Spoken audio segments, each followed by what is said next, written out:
Hello friends, तो कैसे हैं आप सब। आई होप आप सब अच्छे होंगे। स्वागत है आप सभी का आपके अपने चैनल जुनून पढ़ाई का में। तो चलिए हम लोग जो सीटेट के लिए ईवीएस के प्रैक्टिस सेट देख रहे हैं, आज उसके क्रम में ये अपना 12वां वीडियो है। अगर आप लोगों ने जो 11 वीडियो है उन्हें नहीं देखा है तो चैनल में प्लेलिस्ट बनी है, आप जा करके वहाँ से उसको देख सकते हैं। तो चलिए स्टार्ट करते हैं। इससे पहले आगे बढ़ें, आप सभी को धनतेरस की बहुत बहुत शुभकामनाएं। और इस अगर आज आप लोग मनाए हैं तो कुछ लोग हो सकता है कल मनाए हो, क्योंकि कई सारे लोग हैं जो बोल रहे हैं 1 तारीख को दीपावली है, कुछ लोग कह रहे हैं 31 को ही है। तो जिसने जब भी मनाया हो, हम लोगों के यहाँ आज ही धनतेरस मनाई जा रही है। तो आप सभी को हमारी तरफ से धनतेरस की बहुत बहुत शुभकामनाएं। और जब दीपावली आएगी तो दीपावली की शुभकामनाएं दीपावली को देंगे। तो आज तो हो सकता है बहुत सारे लोग घर में बस साफ़ सफाई में ही जुटे हों, तो हो सकता है वीडियो पे व्यूज़ भी कम आए, कम ही लोग देखें। लेकिन अगर आप लोगों को टाइम मिलता है तो पूरा वीडियो ज़रूर देखें, क्योंकि अंततः काम पढ़ाई ही आने वाली है। साफ़ सफाई त्यौहार तो आते जाते रहेंगे। तो चलिए देखते हैं आज का अपना पहला क्वेश्चन। देखिए जो हमारा पहला क्वेश्चन है वो क्या कह रहा है, मध्य प्रदेश में वो कौन सा शहर है जिसको झीलों का शहर कहा जाता है। ठीक है, तो आपके पास 4 ऑप्शन है। पहला ऑप्शन है भोपाल, दूसरा है उज्जैन, तीसरा है इंदौर और जो लास्ट ऑप्शन है वो क्या है, वो है ग्वालियर। तो झीलों का शहर का मतलब ही हुआ कि वहाँ पे झीलों की बहुत ज़्यादा अधिकता होगी, यानी कि बहुत ज़्यादा झील होंगी, इसी वजह से उसको झीलों का शहर कहा जाता होगा। तो आप देखिए जो मध्य प्रदेश का भोपाल है ना, उसी को कहा जाता है क्या, झीलों का शहर। और भोपाल की इम्पोर्टेंस और क्या है, तो भोपाल जो है केवल मध्य प्रदेश में झीलों का शहर ही नहीं, इसके साथ साथ जो एमपी की राजधानी भी है। क्या, एमपी की जो राजधानी है वो भी भोपाल ही है। ठीक है, और इसके साथ साथ आप यहाँ पे देखेंगे कि जो उज्जैन दिया हुआ है ऑप्शन में, उज्जैन में भी क्या है, तो यहाँ पे आप देखिए महाकाल का जो मंदिर है ना, वो है काफ़ी फेमस है महाकाल मंदिर उज्जैन का। तो वो वहाँ पर आपको देखने को मिल जाएगा। तो इसका राइट आंसर क्या हुआ, option A is the right answer of this question.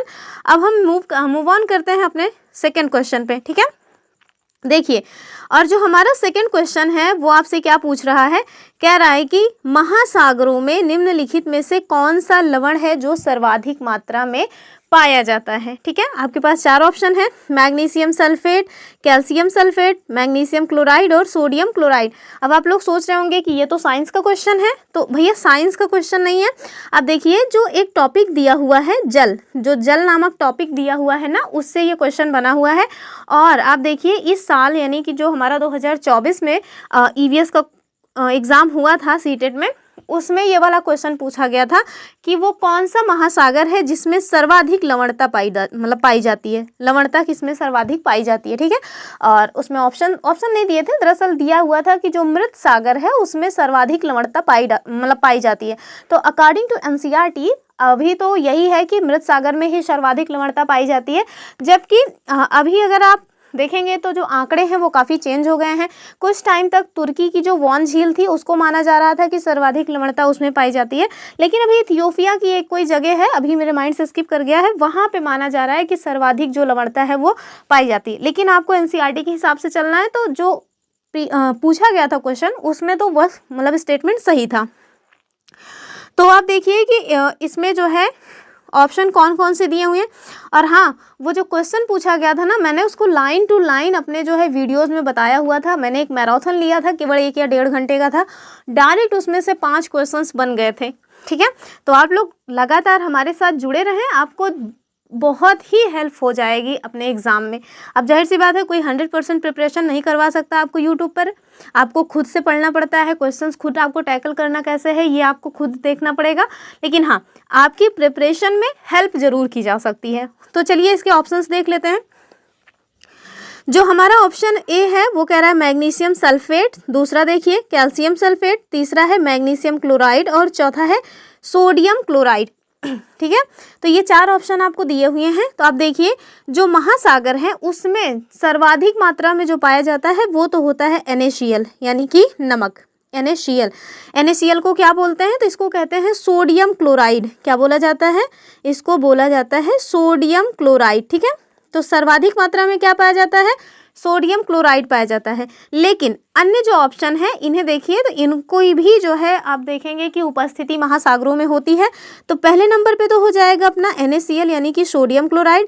दूसरे नंबर पे कौन आता है, और हाँ ये समुद्र में कितना परसेंटेज तक मिल जाता है, तो आप देखिए कि जो समुद्री जल होता है उसमें 77.8% तक NaCl पाया जाता है। ठीक है, इसके अलावा आप देखिए दूसरे नंबर पे क्या पाया जाता है, तो जो मैग्नीशियम क्लोराइड है ये दूसरे नंबर पे पाया जाता है, और कितना, तो 10.9%। ठीक है, याद रखिएगा कि सर्वाधिक मात्रा में तो सोडियम क्लोराइड पाया जाता है 77.8%।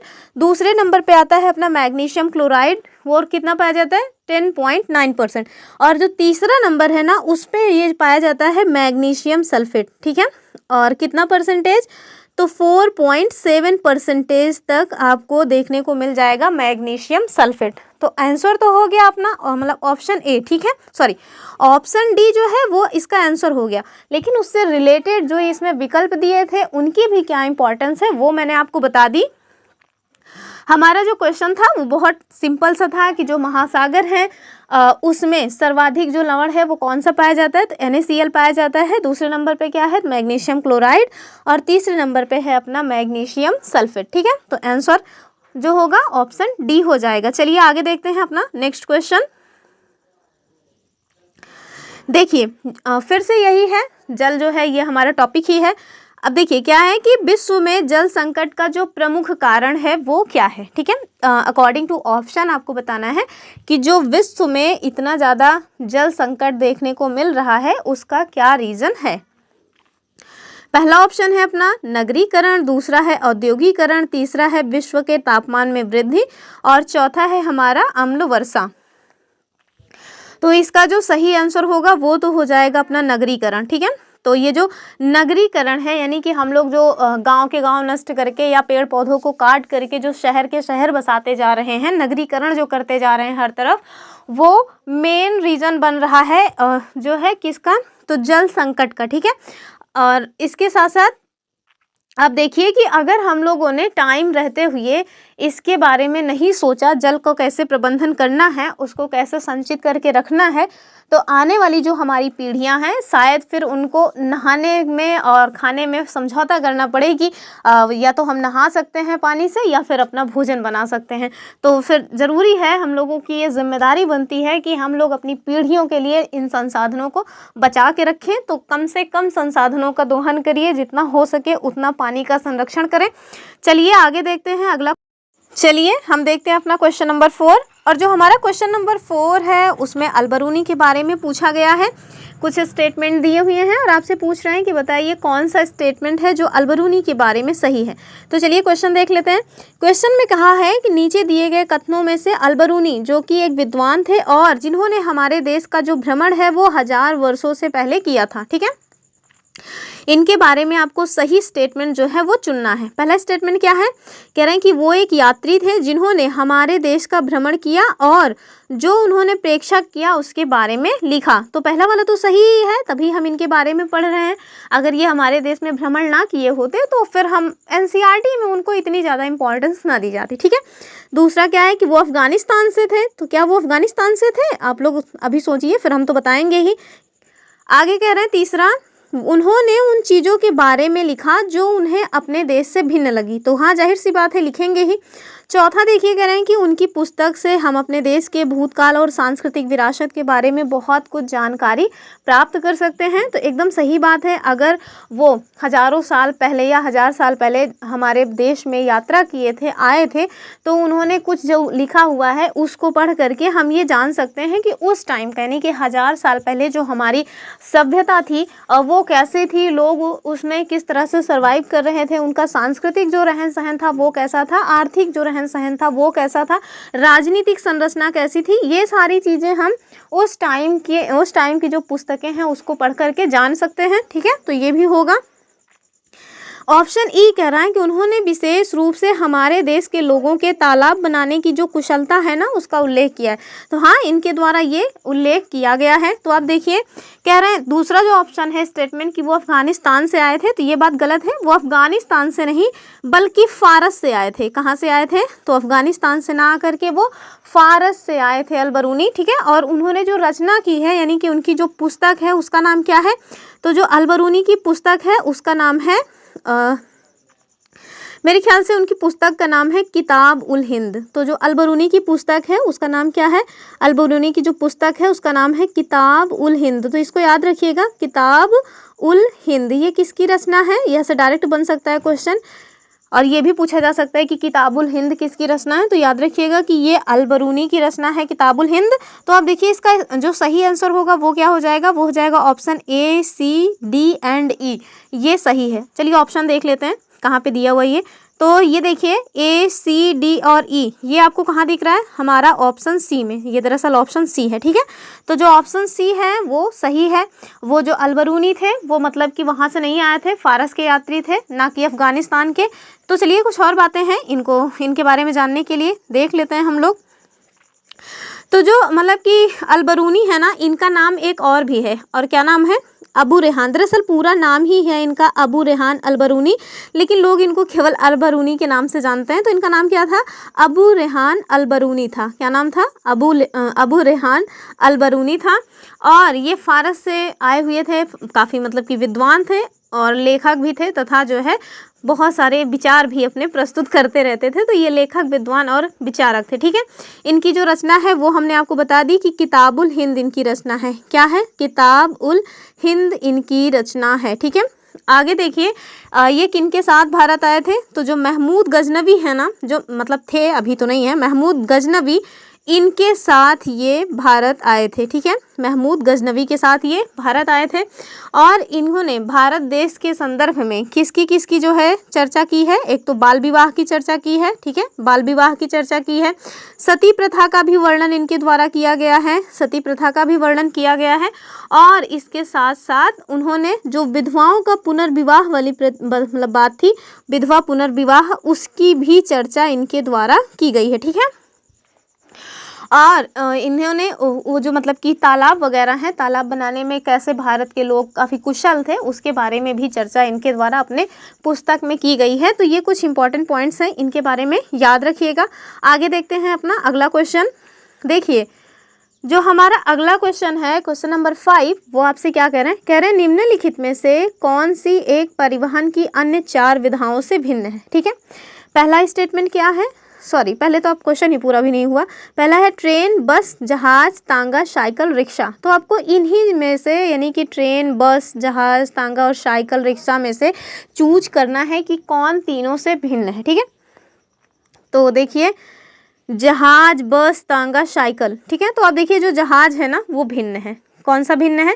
जहाज जो है वो भिन्न है। और क्यों भिन्न है? क्योंकि जो जहाज होती है ये पानी में चलती है, जबकि जो बस है, ट्रेन है, तांगा है और साइकिल, रिक्शा है, ये सभी रोड पे चलती हैं, यानी कि स्थल पे चलती हैं। तो आंसर क्या हुआ अपना? ऑप्शन ए, ठीक है। आगे देखेंगे अपना क्वेश्चन नंबर 5। अब देखिए इस टाइप के क्वेश्चन मतलब आजकल खूब बनने लगे हैं, हर साल बनता है। तो इन टाइप के क्वेश्चंस पे थोड़ा कमांड अपनी रखिए, पकड़ बना के रखिए। भारत देश का मैप देखना अगर अभी तक आपने नहीं स्टार्ट किया है तो अब स्टार्ट कर लीजिए, मैप टांग लीजिए, उसको हमेशा आते जाते उठते बैठते देखते रहा करिए, ठीक है। तो देखिए कह रहे हैं कि आपको गांधी धाम जो गुजरात है, अगर यहाँ पे रहने वाला कोई एक व्यक्ति है जो पहले भोपाल, मध्य प्रदेश की जो राजधानी है, पहले वो भोपाल गए और उसके बाद आंध्र प्रदेश के हैदराबाद जाना चाहते हैं, ठीक है। यानी कि ए नाम के कोई व्यक्ति हैं, वो कहाँ के हैं? तो वो गांधी धाम गुजरात के रहने वाले हैं। वो पहले कहाँ जाएंगे? भोपाल जाना चाहते हैं, और भोपाल से फिर उनको कहाँ जाना है? वो आंध्र प्रदेश के हैदराबाद में जाना चाहते हैं, ठीक है। आपको बताना है कि उनका जो सफ़र है, यानी कि उनकी ये जो यात्रा है, वो पहले किस दिशा में होगी, उसके बाद किस दिशा में होगी, ठीक है। देखिए 4 ऑप्शन है, पहले दक्षिण में दिशा में, फिर वो पूर्व की तरफ जाएंगे। दूसरा है कि पहले वो पूर्व दिशा में जाएंगे और फिर दक्षिण में। तीसरा है कि पहले वो पश्चिम दिशा में जाएंगे और फिर दक्षिण दिशा में। और चौथा है कि पहले वो दक्षिण दिशा में जाएंगे उसके बाद पश्चिम दिशा में। तो इसके लिए हमें मैप देखना ज़रूरी है, बिना मैप के हम नहीं दिखा पाएंगे, नहीं समझा पाएंगे। तो चलिए हम लोग मैप में देखते हैं। ये है अपने प्यारे से इंडिया का मैप, ठीक है। तो देखिए ये हमारा प्यारा भारत है, यानी कि इंडिया है। और यहाँ पे ये जो मैप दिखाया गया है ये किसका मैप है, तो ये गुजरात का मैप है, ठीक है।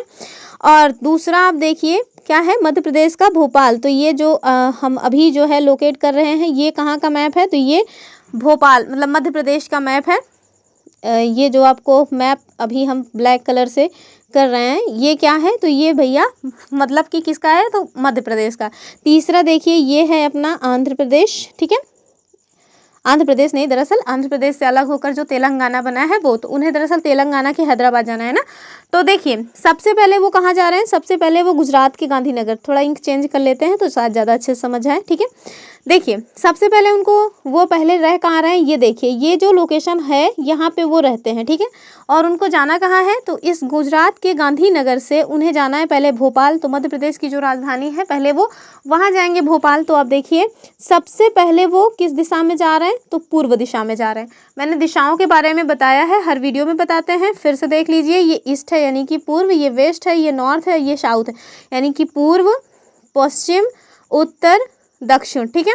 तो आप देखिए जब ये गुजरात के गांधीनगर से मध्य प्रदेश के भोपाल में जाएंगे तो ये किस दिशा में गए, तो ये वाली जो दिशा है वो कौन सी है, पूर्व में। तो सबसे पहले ये कहाँ जाएंगे, सबसे पहले वो पूर्व में जाएंगे, ठीक है। अब भोपाल पहुंचने के बाद इन्हें कहाँ जाना है, तो हैदराबाद के तेलंगाना में जाना है। ये देखिए ये जो लोकेशन है जहाँ पे अभी मार्क कर रहे हैं ये लोकेशन तेलंगाना की है, ठीक है। अगर वो भोपाल से तेलंगाना साइड चलेंगे तो आप देखिए डायरेक्ट कहाँ आ रहे हैं, दक्षिण दिशा में आ रहे हैं ना। ये वाली जो लोकेशन है, ये जो हमने मैप में आपको मतलब बताया है ना कि कौन सी दिशा किस तरफ होती है। तो ये देखिए जो नीचे की दिशा है उसे हम कहते हैं दक्षिण। तो ये देखिए भोपाल से दक्षिण दिशा में आएंगे तो इनको तेलंगाना का जो हैदराबाद है वो मिल जाएगा। तो अगर कोई व्यक्ति गुजरात के गांधीनगर से भोपाल जाएगा तो किस दिशा में जाएगा, पहले वो पूर्व दिशा में जाएगा। और अगर भोपाल से उनको आना है तेलंगाना के हैदराबाद में तो वो किस दिशा में आएंगे, वो दक्षिण दिशा में आएंगे। तो इसका आंसर क्या होगा, इसका आंसर होगा कि पहले वो पूर्व में जाएंगे और उसके बाद दक्षिण दिशा में। तो चलिए देख लेते हैं कहाँ है। ये देखिए जो हमारा ऑप्शन बी है उसी में दिख रहा है कि पहले वो पूर्व दिशा में जाएंगे और उसके बाद वो दक्षिण दिशा में जाएंगे, ठीक है। तो आंसर क्या हो गया अपना, option B is the correct answer of this question. तो हम डेली अपने प्रैक्टिस सेट में आपको मैप दिखा रहे हैं, इस तरह के क्वेश्चंस आ रहे हैं तो आप इसको बिल्कुल भी स्किप मत करिए। चलिए देखते हैं अगला क्वेश्चन। अब कुछ बच्चे होते हैं ना कि उनकी ख्वाहिश होती है वन लाइनर क्वेश्चन के जो है वन लाइनर क्वेश्चन ही सॉल्व कराए जाएं, स्टेटमेंट वाइज क्वेश्चंस ना हो। तो देखिए आपको अगर अभी से आदत बनाए रहेंगे तो अच्छा रहेगा, वरना एग्जाम में अगर अचानक से आप देख लेंगे स्टेटमेंट वाइज जो क्वेश्चंस हैं तो आप उसको ना पढ़ ही नहीं पाएंगे, पूरा पेपर ही नहीं पढ़ पाएंगे। और जब आप प्रीवियस ईयर के क्वेश्चंस हैं उन्हें उठाकर देखेंगे तो आपको एहसास होगा कि लेंदी पेपर आता है हमारा, यानी कि वो स्टेटमेंट वाइज ही आता है क्वेश्चन, वन लाइनर क्वेश्चंस बहुत कम पूछे जाते हैं, ठीक है। तो जिस टाइप के क्वेश्चंस पूछे जाते हैं सीटेट में हम उसी टाइप के क्वेश्चंस प्रैक्टिस कर रहे हैं। चलिए आगे देखते हैं अगला क्वेश्चन। जो हमारा अगला क्वेश्चन है कह रहा है कि पैने, चपटे और चौड़े जो आगे के दांत होते हैं ऐसे पशुओं की भोजन की प्राथमिकता भिन्न होती है। ये पशु निम्न में से कौन सी खाद्य संबंधी प्राथमिकता को चुनेंगे। यानी कि ये पशुओं के दांत के बारे में बताया गया है कि जो ऐसे पशु जिनके दांत जो है वो पैने होते हैं, चपटे होते हैं और चौड़े होते हैं, ऐसे पशु किस प्रकार का भोजन करते हैं। ये पहला है दूसरे पशुओं का मांस खाते हैं, तीसरा मतलब दूसरा क्या है घास और शाक खाते हैं, फिर क्या है फल, तीसरा है अनाज, ठीक है। तो आप देखिए जो हमारा क्वेश्चन नंबर 7 है इसका आंसर क्या होगा, इसका आंसर हो जाएगा अपना ऑप्शन बी यानी कि घास और शाक, ठीक है। तो ये जो शाकाहारी जानवर होते हैं, शाकाहारी, उनके बारे में ये पूछा गया है, उन्हीं की ये विशेषता भी है। जो शाकाहारी जानवर होते हैं उन्हीं के दांत पैने होते हैं, चपटे भी होते हैं और चौड़े होते हैं। आपने अगर नहीं देखा हो तो कभी जानवर अगर हो आपके घर में तो उनका देख लीजिए, दांत आपको दिख जाएगा, ठीक है। चलिए कुछ और चीज़ें इनके बारे में जान लेते हैं। तो ये जो है घास और शाक खाएंगे, यानी कि ये जो अन्य जानवर होते हैं उनका मांस वगैरह नहीं खाएंगे। और इस टाइप के जो जानवर हैं उसमें आप कौन कौन से एग्जाम्पल मिल जाएंगे, तो जैसे आप हॉर्स को ले लीजिए, यानी कि घोड़ा हो गया, गाय हो गई, बकरी हो गई। इसके अलावा जो अन्य जानवर हैं जो शाकाहारी होते हैं, वो सारे जानवर के जो दांत हैं वो कैसे होंगे, तो ऐसे ही होंगे। और इसके अलावा आप देखिए, इस प्रकार के जो जंतु हैं ना, इन्हें हम क्या कहते हैं, तो इन्हें हम कहते हैं शाकाहारी, ठीक है। और इनका उपयोग ये करते कहाँ पे हैं, यानी कि ये जो वीआईपी इनके पैने, चपटे और चौड़े दांत होते हैं, इसका उपयोग ये कहाँ करते हैं, तो इसका उपयोग ये घास और पत्तियों को काटने के लिए करते हैं, ठीक है। इसके अलावा आप देखिए, जो मतलब कि मांसाहारी होते हैं, मतलब जो जीव मांसाहारी होते हैं, उनके जो दांत होते हैं वो आगे के जो दांत होते हैं ना, वो एकदम बड़े बड़े से एकदम खूंखार टाइप के दिखते हैं। तो उनके दांत इस तरह के क्यों होते हैं, क्योंकि उन्हें मांस को पकड़ के खींच कर उसको फाड़ना होता है। तो अगर उसके लिए उनके मतलब लंबे और नुकीले दांत नहीं रहेंगे तो वो काम के नहीं रहेंगे। लेकिन जो मतलब कि शाकाहारी जानवर हैं उन्हें इस तरह की हरकतें नहीं करनी है, तो इस वजह से उनके जो दांत की डिज़ाइनिंग है वो थोड़ा अलग होती है। तो इसको याद रखिएगा। आगे देखेंगे अगला क्वेश्चन। देखिए, जो हमारा क्वेश्चन नंबर 8 है वो आपसे क्या पूछ रहा है, तो कह रहा है कि जो पक्षी हैं वो विभिन्न प्रकार के घोंसले बनाते हैं तथा घोंसले बनाने के लिए विभिन्न स्थानों का चुनाव करते हैं। निम्न में से कौन सा पक्षी है जो पेड़ के तने में अपना घोंसला बनाता है, ठीक है। तो इस टाइप का क्वेश्चन इस बार भी पूछा गया था। कौन सा, सबसे पहले तो यही पूछ लिया गया था कि सबसे ऊंची डाल पे कौन जो है बनाता है अपना घोंसला। तो ध्यान रखिएगा, जो कौवा होता है वो सबसे ऊंची डाल पे घोंसला बनाता है। और एक चिड़िया होती है जो पत्तों को सिल करके अपना घोंसला बनाती है, वो भी इस साल क्वेश्चन पूछा गया था। तो वो कौन सी पक्षी है, वो दर्जन चिड़िया होती है, टेलर बर्ड उसको कहते हैं। तो ये सारे क्वेश्चंस भी मैंने अपने जो प्रीवियस में हमने जो भी क्वेश्चन सॉल्व कराए हैं उसमें सॉल्व कराया था। तो डायरेक्ट ये वाला क्वेश्चन भी आ गया था हमारे प्रैक्टिस सेट से। जिन लोगों ने भी 4-5 ही प्रैक्टिस सेट करवाए थे, अगर उसको देखा होगा तो मतलब 7-8 क्वेश्चन उनके ऐसे ही बन जा रहे थे आराम से। केवल हमने 5 वीडियो बनाई थी उसमें। तो आप लोग लगातार इसको, इसी वजह से हम बार बार बताते रहते हैं ताकि आप लोग लगातार इसको देखें, आपको ही फायदा होगा इससे, ठीक है। तो चलिए, ये दूसरा जो प्रकार है घोंसले का उसको देखते हैं। कौन सा पक्षी है जो एक पेड़ के तने में घोंसला अपना बनाता है। पहला देखिए कौवा, तो ये भैया नहीं होगा। अभी हमने बताया कि ये पेड़ की जो सबसे ऊंची डाल होती है उस पर अपना घोंसला बनाता है। दूसरा है बसंत गौरी यानी कि बारबेट पक्षी। तीसरा है शकरखोड़ा यानी कि सनबर्ड। और चौथा है दर्जिन। तो दर्जिन को भी मैंने बता दिया कि ये पत्तों को सिल करके अपना घोंसला बनाती हैं, ठीक है। तो इसका जो आंसर होगा वो क्या हो जाएगा, वो हो जाएगा अपना ऑप्शन बी, यानी कि बारबेट यानी बसंत गौरी। ये दरअसल बसंत, यहाँ पे शाह के ऊपर बिंदी होगी। तो ये कौन है, ये है बसंत गौरी या बारबेट। ये अपना जो घोंसला है वो पेड़ के तने में छेद करके बनाती हैं, ठीक है, या पेड़ के तने में बनाती हैं। इसको आप याद रखिएगा। और जो बसंत गौरी है ये एक ऐसा पक्षी होता है, या मतलब कि किस रीजन में पाया जाने वाला पक्षी है, तो ये एक उष्ण कटिबंधीय रीजन में पाया जाने वाला पक्षी है। कहाँ पाया जाता है, तो उष्ण कटिबंधीय रीजन में पाया जाता है। उष्ण कटिबंधीय रीजन किन्हें कहते हैं, तो अगर आप लोगों ने ज्योग्राफी में थोड़ा बहुत भी कुछ पढ़ा होगा तो ये ज़रूर आपने देखा होगा कि जो हमारी पृथ्वी है उसके मध्य में एक रेखा है, काल्पनिक रेखा है दरअसल, जिसको कहते हैं भूमध्य रेखा या 0 डिग्री। 0 डिग्री से आप देखिए 23.5 डिग्री जो उत्तर में रेखा है, जिसको हम क्या कहते हैं, जिसको हम कहते हैं कर्क रेखा, कर्क रेखा। और 23.5 डिग्री दक्षिण में भी एक काल्पनिक रेखा है, 23.5 डिग्री दक्षिण में एक काल्पनिक रेखा है जिसको हम कहते हैं मकर रेखा, ठीक है। तो आप देखिए भूमध्य रेखा के उत्तर में 23.5 डिग्री तक और भूमध्य रेखा के दक्षिण में 23.5 डिग्री तक, यानी कि कर्क रेखा से मकर रेखा के मध्य में जो भी आपको लोकेशन मिलती है वहाँ पे जो रीजन होता है वो क्या होता है, वो होता है उष्ण कटिबंधीय। और वहाँ का मौसम थोड़ा गर्म होता है, इवन गर्म होता है। तो इस रीजन में पाई जाती है हमारी ये बसंत गौरी नामक पक्षी। तो इसको याद रखिएगा कि जो बसंत गौरी है ये पहली बात तो मतलब घोंसला कहाँ बनाती है, तो पेड़ के तने में घोंसला बनाती है। और कैसी पक्षी है, तो ये उष्ण कटिबंधीय पक्षी है, यानी जो उष्ण कटिबंधीय वाला रीजन है वहाँ पे पाई जाती है। और इसके साथ साथ इसके बारे में और जानिए कि जो ये मतलब कि बारबेट है यानी कि जो बसंत गौरी है, ये इसका जो मजबूत तीखा और चोंच होता है उसके आधार पर ब्रिसल्स के नाम पर इसका नाम रखा गया है बारबेट, ठीक है। किसके नाम पे इसका नाम मतलब कि बारबेट रखा गया है, तो मतलब ब्रिसल्स के नाम पे रखा गया है। और ब्रिसल्स के नाम पे क्यों रखा गया, क्योंकि इसका जो मतलब इसकी जो चोंच होती है ना वो तीखी होती है और काफ़ी मजबूत होती है। ठीक है, मैंने चित्र नहीं लगाया, ये मेरी थोड़ी गलती है, लगाए होते तो ज़्यादा समझ आता। और इसके साथ साथ एक बात और इसके बारे में जानिए, यानी कि जो सनबर्ड है, सॉरी सनबर्ड नहीं, जो बारबेट है यानी कि जो बसंत गौरी है, अगर इसको कीड़े मकोड़े नहीं खाना रहता, यानी कि ये वैसे खाते क्या है, तो कीड़े मकोड़े खाएंगे, छिपकलियों के अंडे खा जाएंगे, छिपकलियों को भी खा जाएंगी, जो पक्षियाँ अन्य होती हैं उनके अंडे खा लेती हैं, और जो कुछ मतलब फल वगैरह होते हैं उनको भी खाती हैं। तो सपोज दैट कि अगर इन्होंने खा पी के अपना पेट भर लिया है, इनको अभी कुछ भी नहीं खाना है, तो ये क्या काम करती हैं, तो ये ट्री टॉप्स पर जा कर के आराम करती हैं। कहाँ पे? ट्री टॉप्स, यानी कि जो ऊंची डाल होगी ना उधर जा कर के रेस्ट करेंगी अपना। ठीक है, इसको याद रखिएगा। आगे देखते हैं हम अपना अगला क्वेश्चन। चलिए, जो हमारा अगला क्वेश्चन है क्या कह रहा है, कह रहा है कि वैश्विक महामारी के समय डॉक्टरों ने विटामिन सी से भरपूर भोजन ग्रहण करने की मात्रा को बढ़ाने के लिए कहा, क्यों?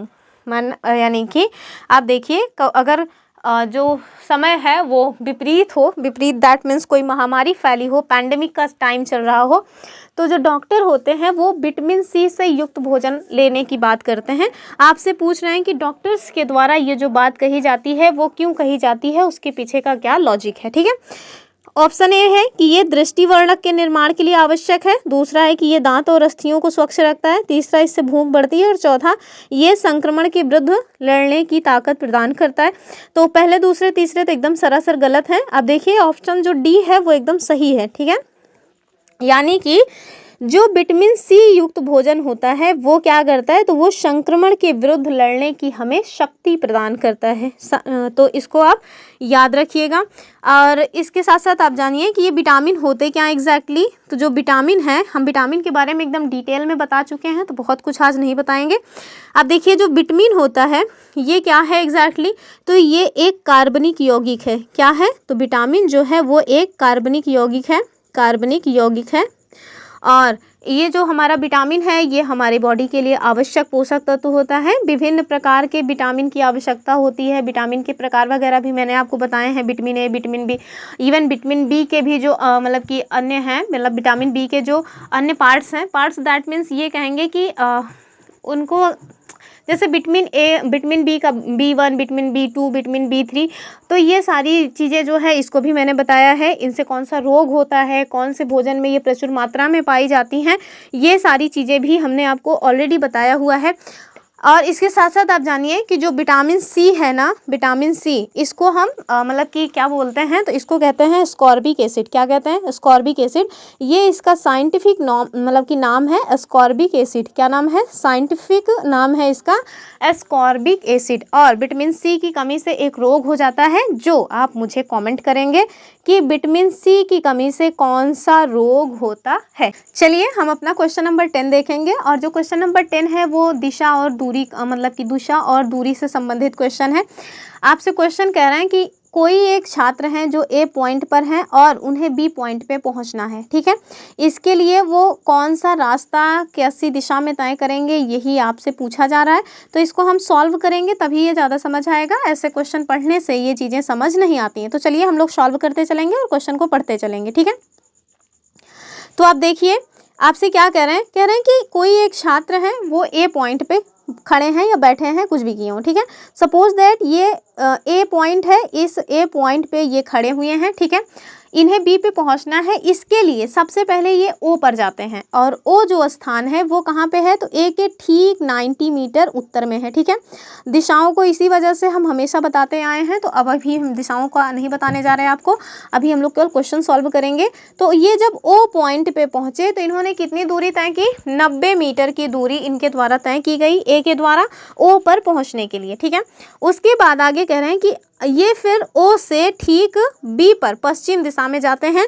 तो ओ से ये बी पर जाएंगे पश्चिम दिशा में, और इसकी दूरी इन्होंने कितनी तय की, तो 120 मीटर की दूरी इनके द्वारा तय की गई और बी स्थान पर ये पहुंच गए। ठीक है, अब आगे पूछ रहे हैं कि जो ए है यानी कि ये जो पॉइंट ए है उसकी बी से यानी कि बी से कम दूरी क्या है और बी के सापेक्ष ए की दिशा क्या है। तो आपको बी के सापेक्ष ए की दिशा बतानी है। ये जो लाइन हम ड्रॉ कर रहे हैं टूटी फूटी, ये क्या है, तो बी के सापेक्ष ए की दिशा है। और आपको बताना है कि ए पॉइंट से इन्हें बी पॉइंट पर पहुंचने के लिए इनके द्वारा कितनी दूरी तय की गई। तो आप देखिए कि पहले ये 90 मीटर गए, उसके बाद ये 120 मीटर गए, आप इसको जोड़ लीजिए तो आप देखिए कि 9 2 11 यानी कि 210 मीटर की दूरी इनके द्वारा तय की गई। ठीक है, कितनी दूरी तय की गई? तो 210 मीटर की दूरी तय की गई। अब हम देख लेंगे कि इनके द्वारा जो दिशा तय की गई है वो क्या है। तो अब तो दिशा बतानी ही पड़ेगी वरना आप कंफ्यूज हो जाएंगे। कहाँ पे दिशा बताऊँ? चलिए यहाँ पे बता देते हैं। तो सपोज नहीं, यहाँ पे नहीं, कहाँ पे बताऊँ, कहाँ बताऊँ? चलिए यहाँ बता देते हैं, ये तो ठीक ही नहीं लग रहा है। कहाँ दिशा बताऊँ, कहाँ बताऊँ? चलिए इसी में बता देते हैं, कलर चेंज कर देते हैं, आपको अच्छे से समझ आ जाएगा। ठीक है, तो देखिए ये दिशा कौन सी है।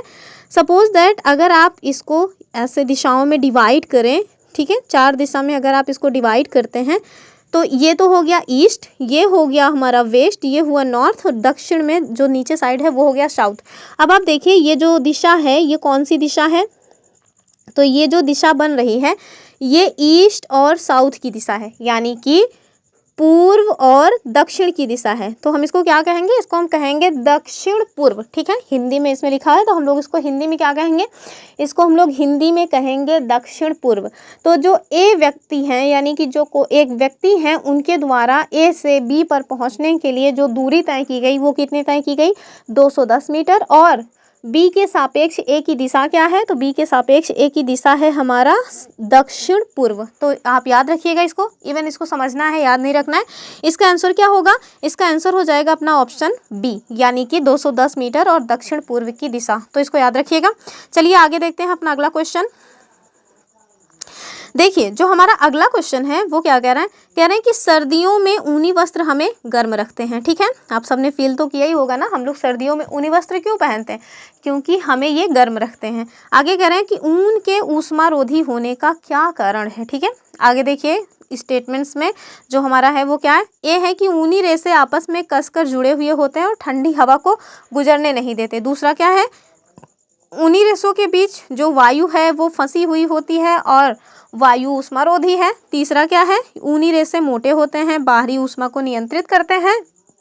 लास्ट में है कि ऊनी रेशे मोटे होते हैं और ठंडी हवा को गुजरने नहीं देते हैं। ठीक है, तो आप देखिए इसका जो आंसर होगा वो हो जाएगा अपना ऑप्शन बी, यानी कि जो ऊनी रेशे हैं इनके बीच वायु फंसी होती है और वायु जो है वो ऊष्मारोधी होती है। ठीक है, तो याद रखिएगा कि जो सर्दियों का मौसम होता है, यानी कि ठंड के मौसम में ऊनी कपड़े हमें गर्म रखते हैं। क्यों? क्योंकि इनके बीच, यानी कि जो ऊनी रेशे होते हैं उनके बीच में वायु फंसी होती है और जो वायु है वो ऊष्मारोधी होती है। इसका आंसर हो गया अपना ऑप्शन बी। ठीक है, अगला क्वेश्चन देखेंगे हम, जो हमारा अगला, चलिए देखते हैं आज का हम अपना लास्ट क्वेश्चन। और जो हमारा आज का लास्ट क्वेश्चन है, क्वेश्चन नंबर 12, ये क्या पूछ रहा है? कह रहा है हमारे देश में ऐसे गांव हैं जहां के ग्रामवासी अत्यधिक वर्षा होने के कारण अपने घरों को बांस के खंभों पर जमीन से 10 से 12 फीट यानी कि 3 से 3.5 मीटर ऊंचाई पर बनाते हैं। इन घरों को अंदर से लकड़ी का ही बनाया जाता है। इस तरह के जो गाँव हैं वो किस लोकेशन पे होने चाहिए, यानी कि कहाँ पे होने चाहिए? हमारे पास ऑप्शन है तमिलनाडु, हिमाचल प्रदेश पहले है, दूसरे पे है तमिलनाडु, तीसरे पे है असम और चौथे पे है उत्तराखंड। ठीक है, तो आप देखिए अगर जो ग्रामवासी हैं ये बांस के खंभों पे घर बना रहे हैं, ज़मीन से 3 से 3.5 मीटर ऊंचाई पे बना रहे हैं, तो जाहिर सी बात है कि यहाँ हालांकि दिया भी है कि अत्यधिक वर्षा होती है, इसी कारण बना रहे हैं। तो जहाँ पे अत्यधिक वर्षा होगी उसी जगह पे बनाया जाएगा। तो इन सब में आप देखिए कहाँ पे अत्यधिक वर्षा होती है, तो तमिलनाडु, हिमाचल प्रदेश, उत्तराखंड और असम। अगर आप देखिए कि इन सब में जो ऑप्शन दिया है उसमें इन सब में कौन सी जगह पे सबसे ज़्यादा वर्षा होती है? तो असम में होती है। ठीक है, तो इस तरह के जो घर हैं ये आपको कहाँ देखने को मिलेंगे? असम, नॉर्थ ईस्ट जो हमारा रीजन है असम, वहाँ पे इस तरह के घर आपको देखने को मिल जाएंगे। ठीक है, तो आंसर हो गया हमारा ऑप्शन सी। तो ये रही आज की अपनी क्लास, आप लोगों ने देखा, इसके लिए आप सभी को बड़ा वाला थैंक्स। अगर नहीं देखा तो फिर उसके लिए भी थैंक्स। फिलहाल के लिए ये रही आज की अपनी वीडियो। अगर आप लोगों को वीडियो पसंद आई है तो आप हमारे वीडियो को लाइक कर सकते हैं, शेयर कर सकते हैं और चैनल को सब्सक्राइब कर लीजिए। लगातार हमारे साथ जुड़े रहिए। आपको इन क्लासेस का जो मतलब इन क्लासेस की जो वैल्यू है वो कब समझ आएगी, जब आप एग्जाम हॉल में इस टाइप के क्वेश्चंस देखेंगे तब, ठीक है। तब वहाँ पे फिर आप मन में मुझे थैंक्स बोलेंगे, ठीक है। तो चलिए फिर मिलेंगे अपने नेक्स्ट वीडियो में, तब तक के लिए जय हिंद और वंस अगेन हैप्पी धनतेरस।